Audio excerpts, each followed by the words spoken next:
Hey guys, I'm FatBuddyCat, and this is a wicked little mini bike.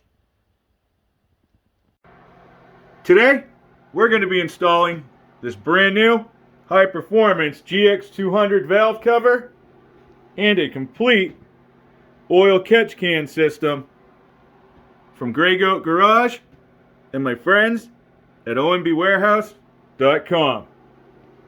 This is going to be sweet. What makes this valve cover so high performance? Well, its overall heavy duty construction, nice thick sidewalls, beautiful CNC gasket surface. Look how deep it is. This is going to support all sorts of rockers. It looks amazing. It has nice deep pockets for the hardware, but there's plenty of sideboard meat to pull up flush to the head. Yeah, buddy. Best of all, it has these two threaded holes. Those are for pulse fittings or barbs. Today, we're going to be using barbs. Yeah, but FatBuddyCat, barbs and pulse fittings are the same thing. Yeah, well, that's like totally your opinion, man. Today, it's going to be a barb because I'm not running a fuel pump. That's all.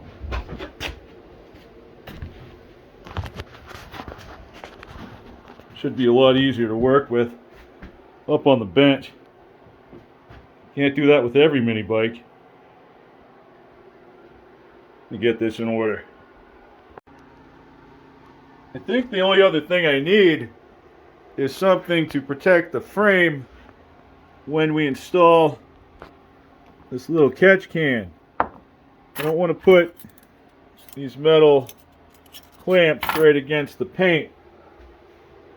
I already have a little bit of touch up to do up here. It's not going to get mounted in front of the gas tank anyway. It's not going to work out on either one of these down tubes. Over here we have the exhaust to contend with, so our only option is really this tube right back here, and we're going to want it up as high as we can, so between here and here we need protection. I was hoping for rubber, but instead I got silicone and fiberglass with a 1-inch inside diameter. This is a heat sleeve, typically used on things like a header. I know that it is plenty wide enough to slide over this 7/8 tubing. Thing is, there's no way to do that without tuning this up. We're going to have to give it the slice and then the dice. We're just going to guess at a length. If we put this up right about there, and we leave that much on the top and bottom, look all right. So whatever this is plus about 2 inches.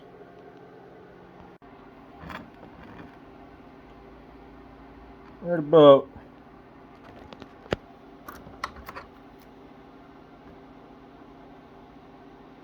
There.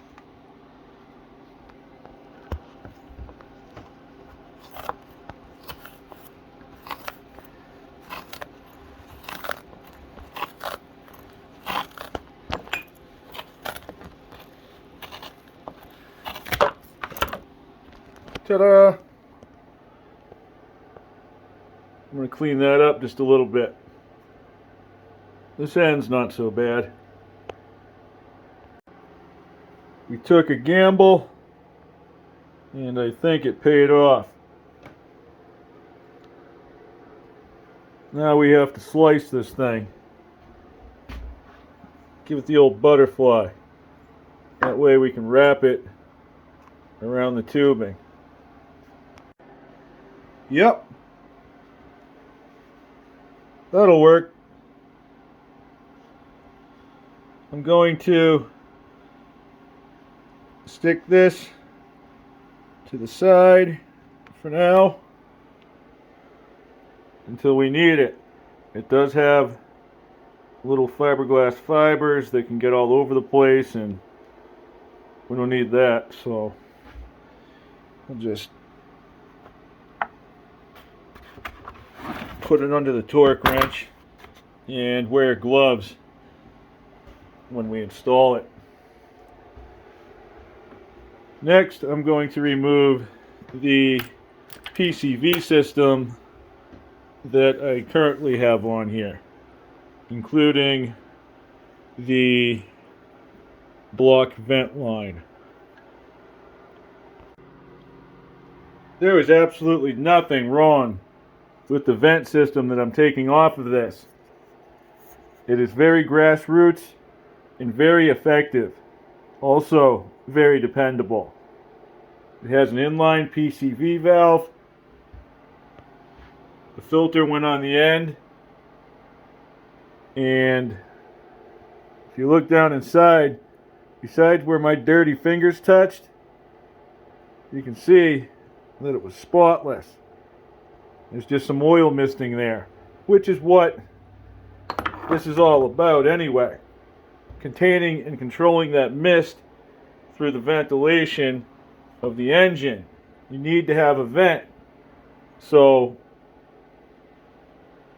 if you vent into this hose and it goes up to the filter, this only opens when it's pressing out, when the pressure is going out, all right? It's a one-way vent system. So nothing can get back in the line. What does get in the line, going up, returns by way of gravity. Very, very simple. We're going to copy that. The only thing we're doing is running smaller lines and using a containment system for that mist. What are the chances that this thing is going to fill up? If that didn't fill up, probably slim to none. But it's just another way to do it. I've never done it before, so let's make it happen. The second half of this was a billet valve extension. Alright, this is the one that ran from the head back to the block. We'll get that out of there. This came with the gasket, so we'll get rid of the rubber one. We'll use whatever came inside there. I just removed my recoil starter. It's still attached to my Mikuni throttle linkage, but the whole purpose of this is so that I can turn the flywheel. While I have the valve cover off, we might as well check the lash. I'm not sure if we're at top dead center yet. I still have to pull the plug. I have the wire tucked down out of the way. That's not bad at all. You're better a little bit rich, but porcelain on that plug It is actually on the brown side, it's not black.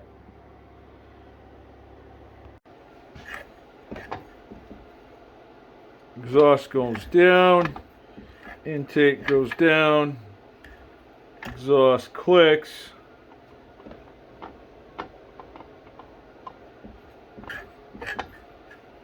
Exhaust goes down again, intake goes down, opens all the way, exhaust clicks.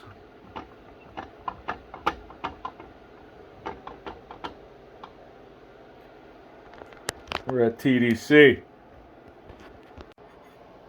I'll use a push rod to feel the top of my piston. I can spin the flywheel with my other hand. It's right there.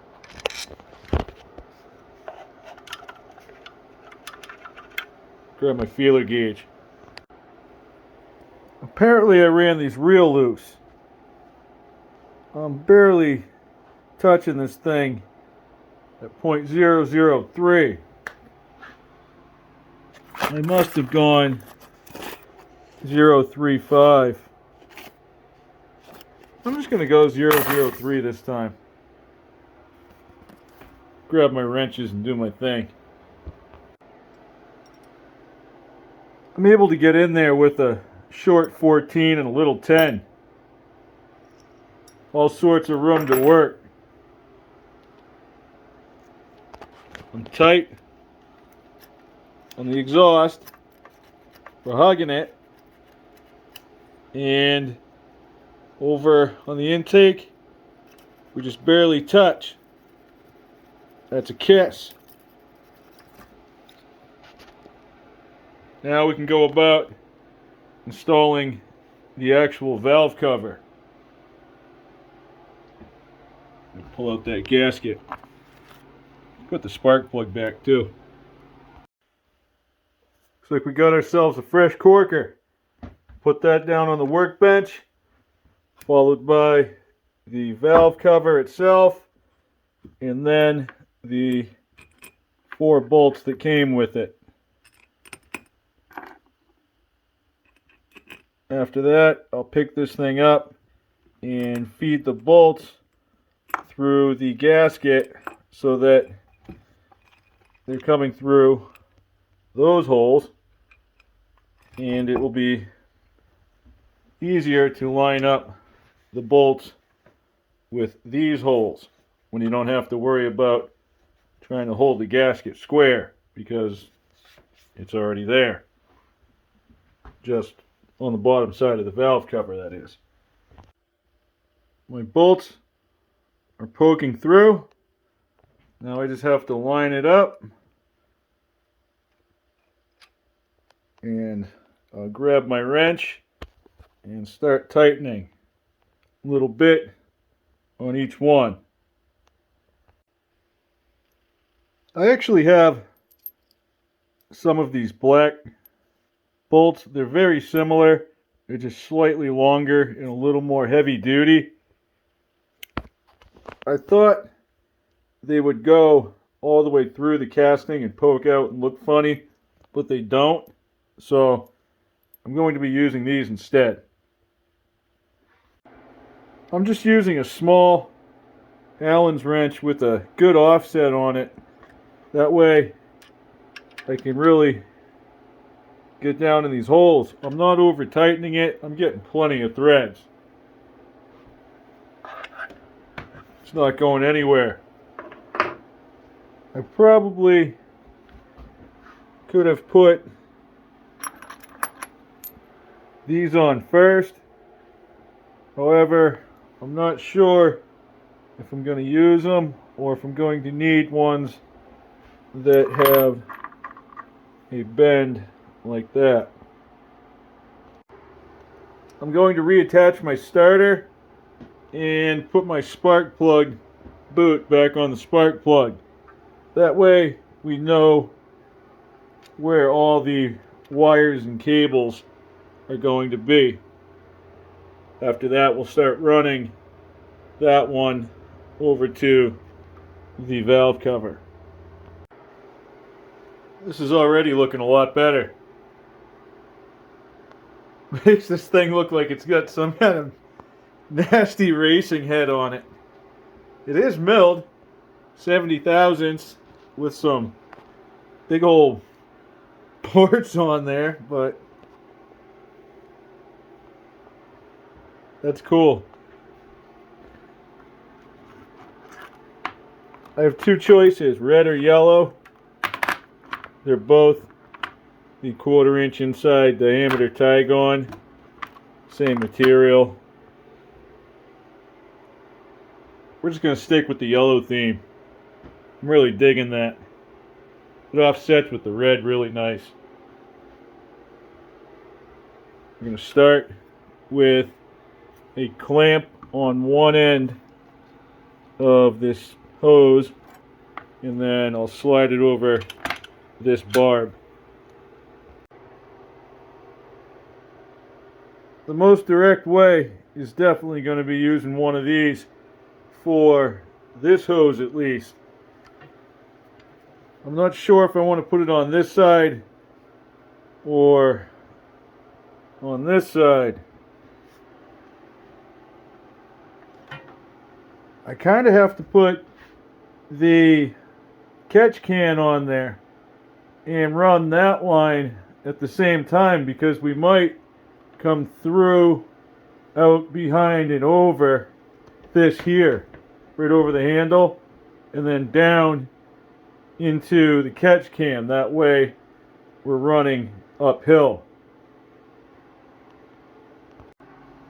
Let's set up this catch can. There's a top and there's a bottom. Top is going to have an inlet and a vent with a filter. The bottom is going to have a drain with a valve. The inlet could be either or. You could attach the filter to one of the barbs right at the canister, or you could run a barb and a hose and stick the filter somewhere else. I think we're going to keep it right close. And see, if that hose comes up and over, right, we're going to want it to drop straight down in.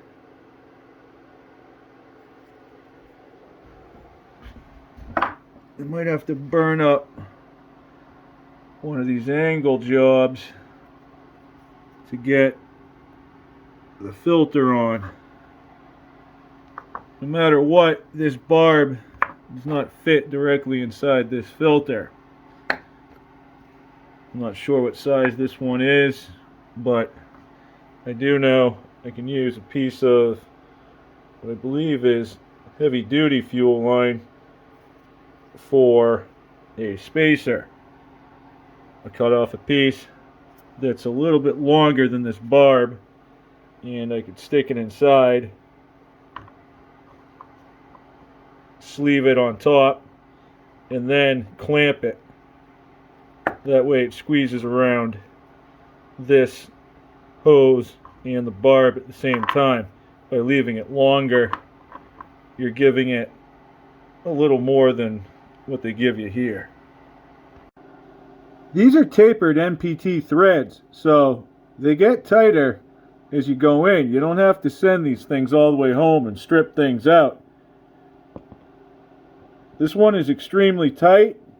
By that I mean it's just about there. I need it to be facing straight up, just like this one. I'll put my 7/16 on it, and I'll bring it to where I need it.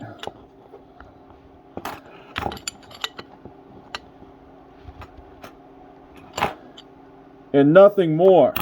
You don't want to force it. Those aren't coming out.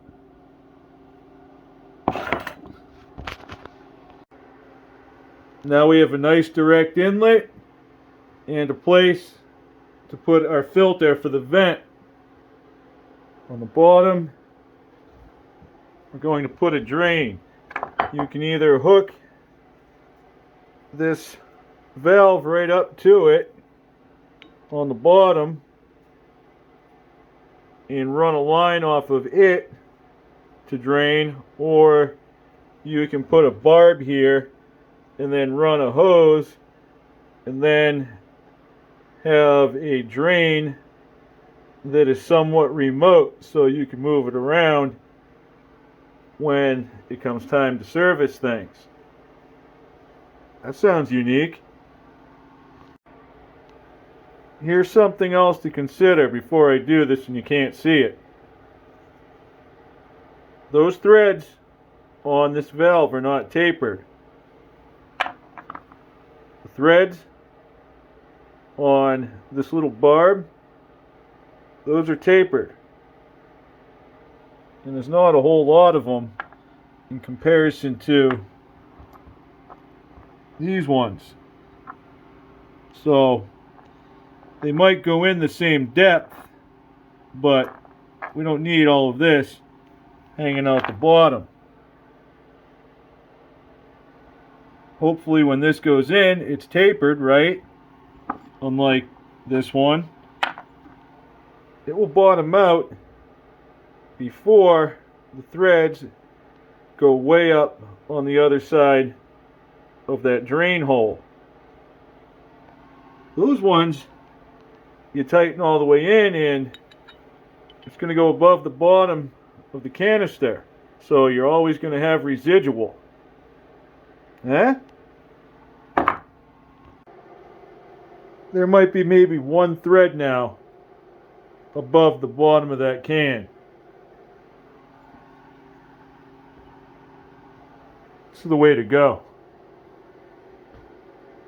Now that we don't have to twist anything on it, we can mount it to the frame.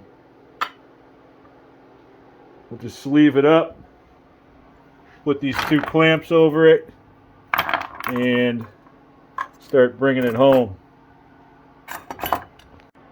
I cut about a 1/2 inch off of the sleeve and then put a couple zip ties to her. That'll hold things in place while I'm messing around with these clamps in the catch can. I'm putting my clamps on so that they're easy to access later on. I'm pretty much centered on the sleeve. It could have came down just a little bit, but I wanted to bring this up just under that little cross member there. Made it look nice and clean. I'm going to use a couple zip ties just to hold my excess back. You can snip these two and fold them over, but you'll never really see them if I put the zip ties right here. It's the same thing with the threads up here on the valve cover. These are tapered, so you don't have to go all the way in, just to where it's just past snug. I'm going to cut this hose back and throw a clamp on it. I just took the valve cover off right quick and going in with my shop vac, making sure that there's no aluminum flakes or anything that fell through when we threaded that fitting in.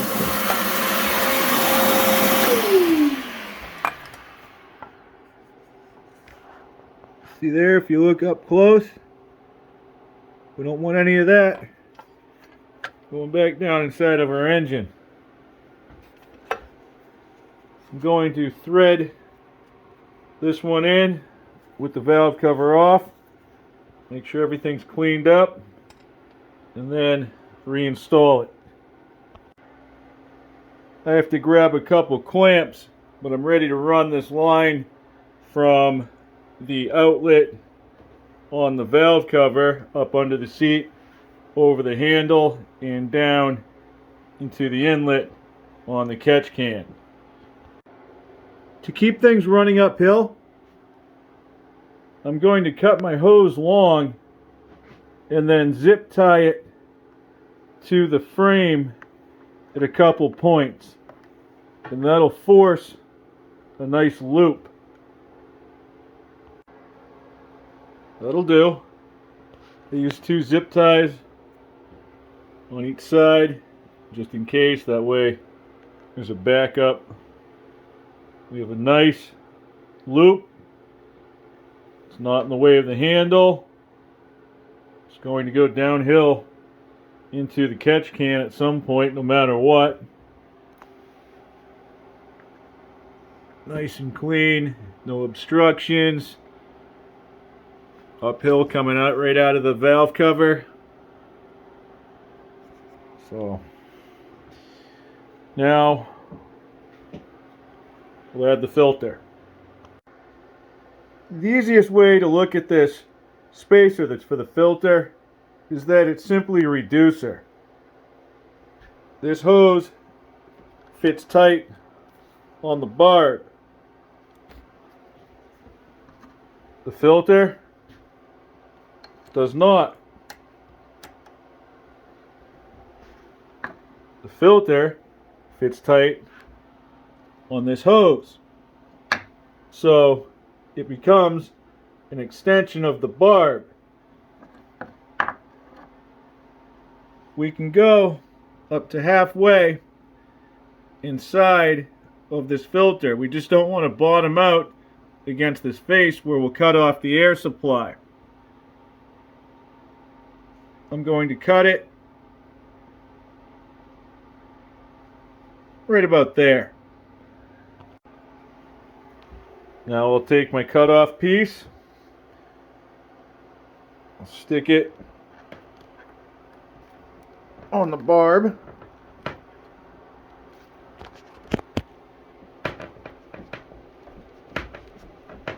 Nice and snug.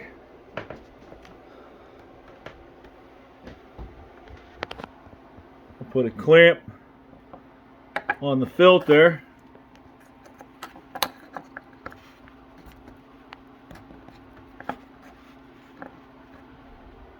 I'm going to have to loosen that up.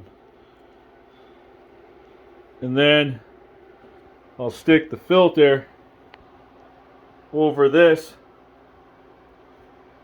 new reducer and tighten the clamp.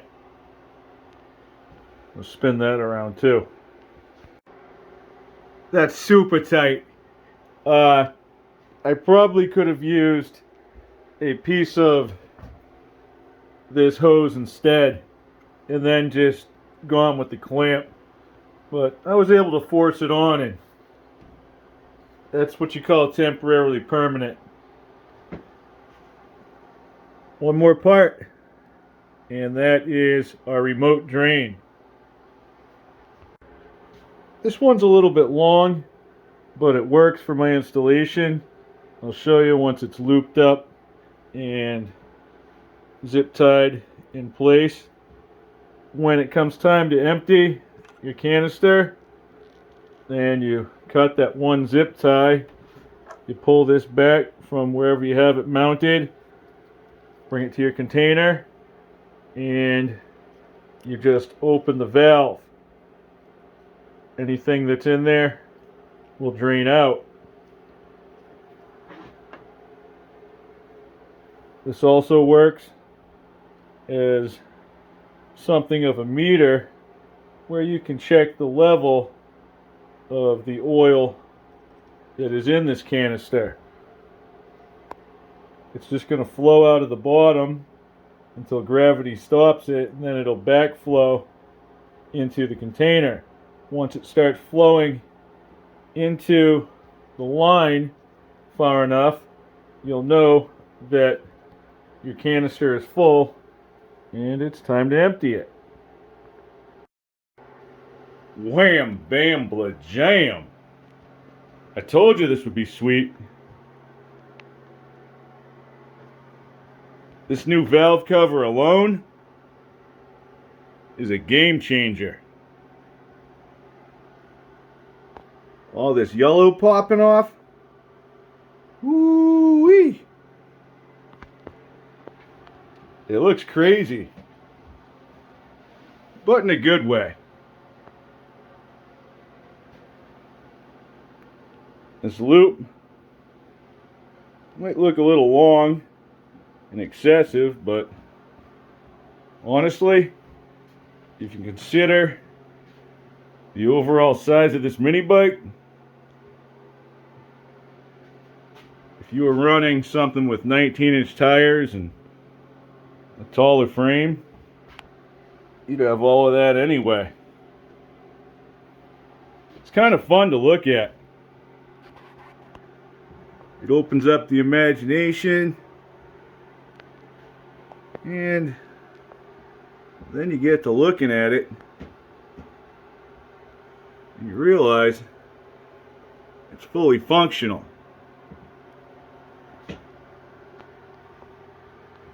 This is all business. We'll move this business back down to the ground.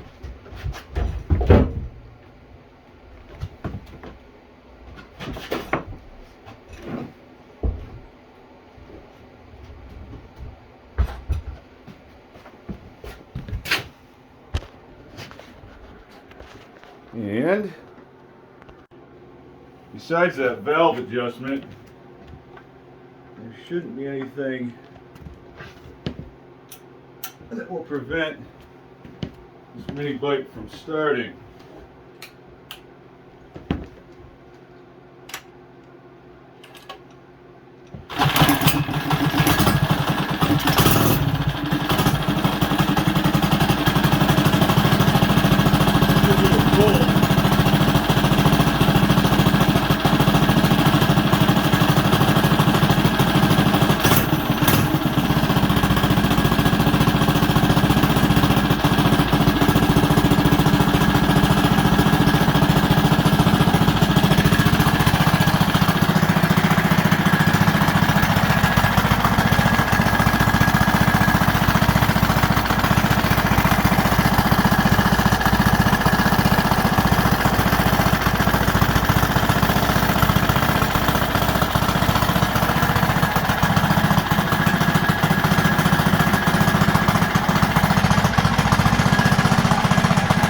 Smooth.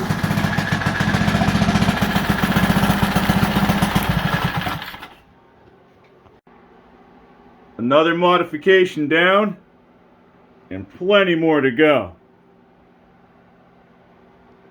I really want to upgrade those foot pegs. I'll look into it and see what I can find. Until then, have a good night. Thanks for watching, and I'll catch you on the next one.